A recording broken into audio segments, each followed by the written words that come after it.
Doctor Bhimrao Ambedkar ji के जन्म जयंती की हार्दिक शुभकामनाएं। अलग विचारों वाले थे। वो चाहते थे कि किसी के प्रति किसी प्रकार का भेदभाव ना हो, ना जात के नाम पर, ना धर्म के नाम पर।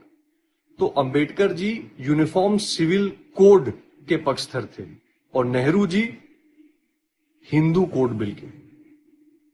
मुसलमान भाइयों के लिए अलग लॉ, हिंदू भाइयों के लिए अलग लॉ, ये मतभेद का विषय बना। बाद में चलकर धारा 370 और कश्मीर को विशेष प्रावधान देने के विषय पे दोनों के बीच में मतभेद रहे। भारत का इंटरनेशनल व्यू कैसा रहा है उसके बारे में मतभेद रहे। अन्य ऐसी छोटी बड़ी कई विषयों पर लगातार इनके मतभेद बनते रहे। गांधी जी कई बार ये भूल जाते हैं कि जितना पढ़ने लिखने में उनको रुचि की कमी है, आम भारतीयों को ऐसा नहीं है। आम भारतीय जानता भी है, समझता है, और नहीं जानता है तो जानने की इच्छा रखता है। और आजकल डिजिटल एज में तो गूगल और चैट जीपीटी की दुनिया में ये कोई कठिन बात नहीं। तो राहुल गांधी जी को याद दिलाने के लिए मैं इसको दोहराता हूं। संविधान बनने के साथ साथ सबसे पहला संशोधन क्या आया और किसने लाया? संविधान बदलने की बात हो रही है तो पहला अमेंडमेंट, पहला संशोधन माननीय नेहरू जी ने लाया, ये तय करते हुए कि चुनाव नहीं होगा, चुनाव के बिना ही सरकार चलेगी। चलिए, बहुत बढ़िया। आगे बढ़ के नेहरू जी ने तो ये एग्जाम्पल सेट किया। आगे बढ़ के इंदिरा गांधी जी ने क्या किया?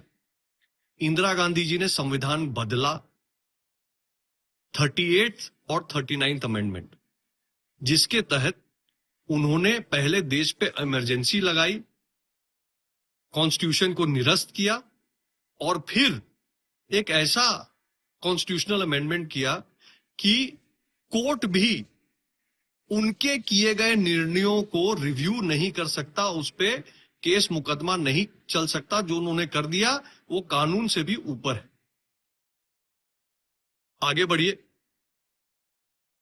उसके बाद 88 बार, ध्यान रखिएगा दोस्तों, 88 बार कांग्रेस ने संविधान की हत्या करते हुए इलेक्टेड स्टेट गवर्नमेंट्स को हटाकर प्रेसिडेंट रूल लगाया।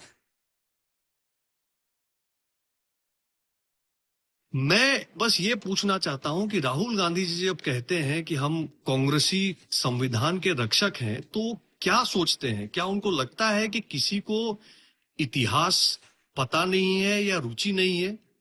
राहुल गांधी जी को मैं बताना चाहता हूं कि ये बिहार में खास करके जो आप बोले, ठीक से पढ़कर समझकर तब विषय रखें, क्योंकि बिहार जो है राजनीतिक स्टेट है। यहां पे लोग बुद्धिजीवी भी हैं, राजनीतिक भी हैं और जिज्ञासु भी हैं। तो आपके मुंह से संविधान के विषय में कोई ऐसी बात ना निकल जाए कि मंच पे ही आपको कोई टोक। अंबेडकर जी की जयंती पर एक फैशन बन गया है, पिछले लोकसभा चुनाव से ही बल्कि, कि एक लाल रंग की छोटी डायरी राहुल गांधी जी लेके घूमते हैं। राहुल गांधी जी लगातार पिछले 1-1.5 साल से हर एक अवसर पर कहते हैं कि संविधान के रक्षक इस देश में अगर कोई है तो वो माननीय राहुल गांधी जी स्वयं है। वो भूल जाते हैं कि उनकी पार्टी कांग्रेस और संविधान का इतिहास क्या रहा है।